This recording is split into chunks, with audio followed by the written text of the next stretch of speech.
જય શ્રી કૃષ્ણ. આજે આપણે સાંભળીશું મોડા વ્રત કે ગૌરી વ્રતમાં જવારાનું મહત્વ. ગૌરી વ્રત એટલે કે મોડા વ્રતના 5 દિવસ સુધી કુંવારિકાઓ મીઠા વગરનું મોડું ભોજન કરે છે. ગૌરી વ્રતમાં જવારાના પૂજનનું પણ વિશેષ મહત્વ છે. જવારા એ માતા પાર્વતીનું જ સ્વરૂપ માનવામાં આવે છે. સાથે જ તે સુખ સમૃદ્ધિનું પણ પ્રતીક મનાય છે. અષાઢ સુદ 11 આવતા પહેલાના ચોથ કે પાંચમના દિવસોમાં જવારા ઉગાડવામાં આવે છે.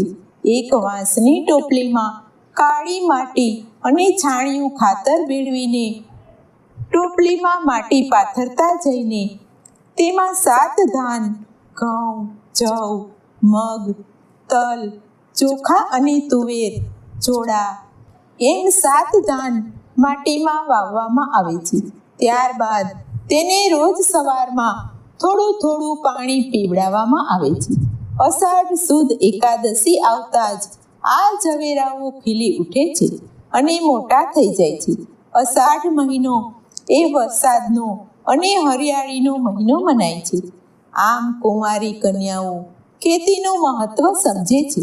ત્યારબાદ રોજ કન્યાઓ આ જવેરાનું પૂજન કરે છે.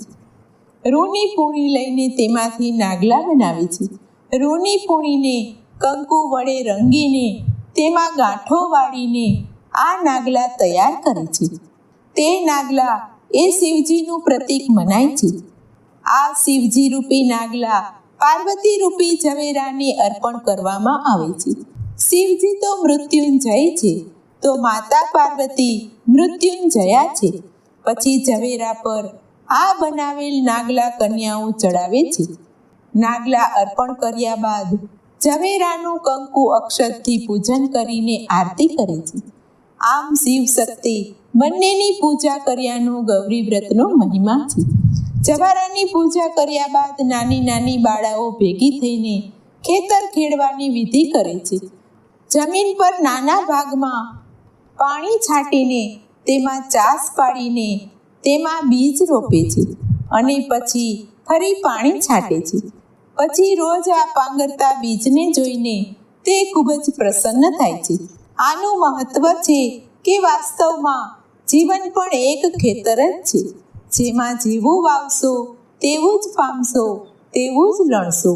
આમ વ્રતના 5મા દિવસે ઝવેરાનું કોઈ પવિત્ર જળાશયમાં વિસર્જન કરવામાં આવે છે. તો બોલો માતા ગૌરી માત કી જય.